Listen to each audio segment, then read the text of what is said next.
اچھا مفتی صاحب، عید میلاد النبی منانا کیا بدعت ہے اور یہ کہاں سے ثابت ہے؟ تو اچھا، سب سے پہلے میں آپ لوگوں کو بتاؤں کہ عید میلاد النبی یہ ہوتا کیا ہے۔ سب سے پہلے حضور صلی اللہ علیہ وسلم کا ولادت باسعادت 12 ربیع الاول یعنی کہا جاتا ہے کہ 12 ربیع الاول کو ہوئی۔ تو یہاں پر یہ بات ذہن نشین کر دے کہ ایک اسلامی کیلنڈر ہے اور ایک انگریزی۔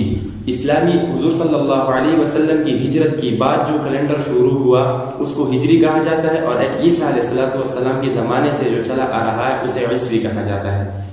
تو عیسوی کا مہینے جنوری فروری سے سٹارٹ ہوتے ہیں، اور عربی کی اسلامی جو کیلنڈر ہے اس کا صفر محرم ربیع الاول ابھی جو تیسرا مہینہ اسلامی چل رہا ہے، اور 10واں انگریزی جسے ہم کہتے ہیں وہ چل رہا ہے۔ تو ربیع کہتے ہیں بہار کو، یعنی ربیع الاول بہار، ربیع بہار کو کہا جاتا ہے۔ اس مہینے میں حضور صلی اللہ علیہ وسلم کی ولادت باسعادت ہوئی ہے۔ اب تاریخ میں اس کا اختلاف ہے کہ بعض علماء کہتے ہیں کہ 8 کو ہوئی، زیادہ تر کہتے ہیں کہ 9 تاریخ کو حضور صلی اللہ علیہ وسلم کی ولادت ہوئی، مگر یہ بات طے ہے کہ حضور صلی اللہ علیہ وسلم کی جو ولادت کی دن ہے وہ پیر کا دن ہے، کیونکہ اس حدیث میں آتا ہے کہ حضور صلی اللہ علیہ وسلم پیر کے دن کا روزہ رکھتے تھے، جو صحیح حدیث ہے۔ صحابہ نے پوچھا کہ یا رسول اللہ یہ روزہ کس لیے ہے؟ تو فرمایا کہ پیر ہی کے دن میری پیدائش ہوئی ہے، اس لیے میں روزہ رکھتا ہوں۔ تو یہاں پر تو اس بات کی نفی ہوئی کہ عید اور روزہ ایک ساتھ نہیں ہو سکتا، کیونکہ اگر آپ نے حضور صلی اللہ علیہ وسلم کی ولادت کا دن ہی آپ نے منانا ہے تو حضور صلی اللہ علیہ وسلم اس دن روزہ رکھتے تھے، تو عید تو نہیں وہ ہو سکتی۔ اور اس کے علاوہ تاریخ میں بھی اختلاف ہے کہ 12 ربیع الاول جو ایک انتہائی پتہ نہیں کس نے کہا ہوگا، یہ بہت کم علماء کہتے ہیں، لیکن اکثریت جو علماء کا ہے وہ 9 تاریخ پر متفق ہے، اور یہ بھی ظنی بات نہیں ہے، یہ بھی اکثریتی رائے ہے کہ حضور صلی اللہ علیہ وسلم کی ولادت باسعادت 9 کو ہوئی ہے۔ اور فتاوی رضویہ جو بریلوی مکتب فرقہ بانی رہنما ہے، اس کی جو فتاوی رضویہ ہے اس میں بھی 9 ربیع الاول ہی کہا گیا ہے۔ تو اب جشن منانا، تو حضور صلی اللہ علیہ وسلم کی پیدائش پر جشن منانا کیسا ہے؟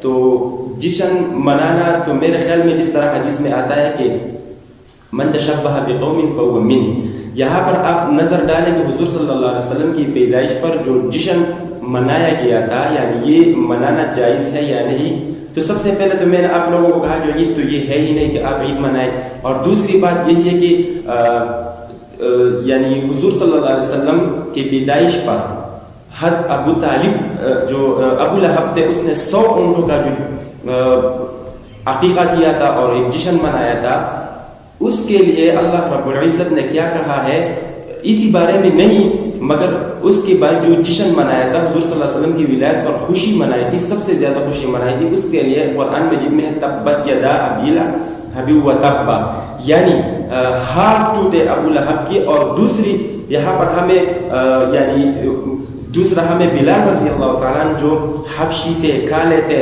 اس نے حضور صلی اللہ علیہ وسلم کو دیکھا نہیں تھا، عربی زبان جانتے نہیں تھے، اس کے لیے حضور صلی اللہ علیہ وسلم کا فرمان یہی ہے کہ بلال آپ کی جو پھیرنے کی جو آپ کی پاؤں کی آواز ہے وہ مجھے جنت میں سنائی دے رہی۔ تو یہاں پر فرق یہی ہے کہ ایک ہے سیرت کو اپنانا اور ایک ہے منانا، یعنی حضرت بلال نے سیرت اپنائی اور ابو لہب نے جشن منایا۔ تو یہاں پر میں تیسری بات بھی کر دوں کہ حضور صلی اللہ علیہ وسلم کی تعریف کرنا ہی صرف حضور صلی اللہ علیہ وسلم سے عاشق رسول ہونے کا ثبوت نہیں ہے، کیونکہ تاریخ حضور صلی اللہ علیہ وسلم کی تاریخ جو ہندو بھی کرتے ہیں، کرسچن بھی کرتے ہیں، اور خود ابو لہب بھی کہا کرتے تھے کہ مجھے پتہ ہے کہ آپ پیغمبر ہیں اللہ کے، مگر میں نہیں مانتا۔ اور ابو طالب بھی حضور صلی اللہ علیہ وسلم سے کہا کرتے تھے کہ آپ برحق ہے، اللہ کے رسول ہے، یہ بھی ہی تعریف ہے۔ اس کے علاوہ ہندوستان میں ایک شاعر ہے جو کئی شعراء ہے حضور صلی اللہ علیہ وسلم کی شان میں انہوں نے تعریفیں کی ہے، مسلمان بھی تعریف کرتا ہے، ہندو بھی تعریف کرتا ہے، یہ تو قدر مشترک ہے، یعنی غیر مسلم اور مسلمان سب حضور صلی اللہ علیہ وسلم کی تعریف کرتے ہیں۔ جس طرح امریکہ میں ایک کتاب چھپی ہے کہ 100 جو بہترین مرد ہے جس میں حضور صلی اللہ علیہ وسلم سر فہرست ہے. اس کے علاوہ بہت سارے کتابیں برطانیہ میں بھی چھپی ہے جس پر سب سے بہترین شخصیت دنیا کی جو جسے کہا گیا ہے وہ حضور صلی اللہ علیہ وسلم ہے. تو تعریف کرنے سے نہیں سیرت اپنانے سے بندہ عاشق رسول بن جاتا ہے. یہ جو جشن منایا جاتا ہے جس میں حلوے اور اس کے علاوہ بہت سارے جو خوراک بانٹے جاتے ہیں اور اس کے علاوہ دھمال ڈالے جاتے ہیں یہ حضور صلی اللہ علیہ وسلم کی سیرت نہیں ہے. حضور صلی اللہ علیہ وسلم نے ڈانس وغیرہ ان سب سے حضور صلی اللہ علیہ وسلم نے منع فرمایا ہے اور کسی بھی روایت میں یہ نہیں ملتا کہ حضور. اور یہاں پر دوسری بات یہ ہے کہ 12 ربیع الاول حضور صلی اللہ علیہ وسلم کی وفات کی دن ہے جس پر سارے متفق ہے کہ یہ حضور صلی اللہ علیہ وسلم کی وفات کی دن ہے. تو کس طرح وفات پر آپ غم منا سکتے ہیں جب ہمیں دین کو سمجھنے کے لیے پیچھے جانا پڑتا ہے صحابہ کی زندگی میں. جب حضور صلی اللہ علیہ وسلم کی وفات کی خبر صحابہ تک پہنچی تو حضرت ابو بکر کا کیا رد عمل تھا, عمر رضی اللہ تعالیٰ عنہ کا کیا رد عمل تھا, عثمان اور علی دیگر اہل بیت پر ان کا کیا رد عمل تھا. یقیناً حضرت عمر رضی اللہ تعالیٰ عنہ تو بالکل سنسان سا ہو گئے تھے کہ جس شخص نے مجھے کہا کہ محمد صلی اللہ علیہ وسلم کا انتقال ہوا ہے تو میں اس کا گردن اڑا دوں گا. یہاں پر یہ جشن منایا گیا ہے یا خفگان کا اور غم کا اظہار کیا گیا ہے. تو اس عید کا اسلام میں کوئی تصور نہیں. عید میلاد النبی صلی اللہ علیہ وسلم یعنی اسلام میں 2 ہی عید ہے, تیسری عید کا اسلام میں کوئی گنجائش نہیں کیونکہ حضور صلی اللہ علیہ وسلم نے پیر کی دن روزہ رکھا ہے. جب روزہ آپ رکھتے ہیں تو عید کس طرح خوشی کس طرح منائی جاتی ہے. کیا خوشی جب اگر عید ہو تو کیا آپ عید کی دن روزہ رکھتے ہیں؟ عید کی دن تو حضور صلی اللہ علیہ وسلم نے روزے سے منع فرمایا ہے. تو کس طرح جب ایک چیز سے حضور صلی اللہ علیہ وسلم منع فرماتا ہو اور وہ پھر اس دن روزہ بھی رکھے, ایسا تو نہیں ہو سکتا. حضور صلی اللہ علیہ وسلم مسلسل پیر کے دن روزہ رکھتے تھے کیونکہ وہ اس کی ولادت کا دن تھا.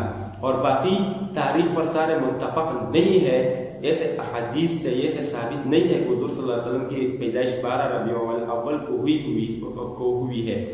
اس پر علماء متفق ہے کہ انتقال حضور صلی اللہ علیہ وسلم کا دنیا سے فنا ہو جانا یہ 12 تاریخ کو ہی ثابت ہے. اور اختلاف 12 ربیع الاول کو بہت کم لوگ لکھتے ہیں کہ حضور صلی اللہ علیہ وسلم کی ہوئی ولادت کا بھی دن ہے. اگر بشرطیہ مان بھی لیا جائے کہ یہ وفات کا بھی دن ہے اور ولادت کا بھی دن ہے تو آپ خود فیصلہ کر لیں کہ جس دن یعنی حضور آپ کی والد کا ولادت کا دن ہو اور یعنی مثلا آج 19 اکتوبر ہے, اس اکتوبر کو اگر آپ کی والدین میں سے یہ اللہ نہ کرے اگر کوئی وفات ہو جائے اور یہ آپ کی والد کا ولادت کا بھی دن ہو اور انتقال کا بھی یہی دن ہو جائے تو کیا آپ اس دن عید منا سکتے ہیں؟ یعنی خوشی اس پر منا سکتے ہیں یا آپ اس خوشی کا اظہار کر سکتے ہیں؟ حالانکہ خوشی پر ہمیشہ غم غالب رہتا ہے, غم ہمیشہ زورور ہوتا ہے. کوئی شخص بھی اس طرح نہیں کر سکتا. تو کس طرح ہم حضور صلی اللہ علیہ وسلم کے لیے ایسے کر سکتے ہیں؟ باقی آپ ویڈیوز میں دیکھیں گے دھمال اور اس کے علاوہ بہت سارے ڈانس چرس وغیرہ سب پیتے ہیں. تو یہ کس طرح عاشق رسول ہے؟ میں آخر میں کہتا ہوں کہ حضور صلی اللہ علیہ وسلم کی سیرت منانے سے نہیں سیرت اپنانے سے بندہ عاشق رسول ہوتا ہے. اس سیرت کو اپنے اندر لانے سے بندہ عاشق رسول بن جاتا ہے.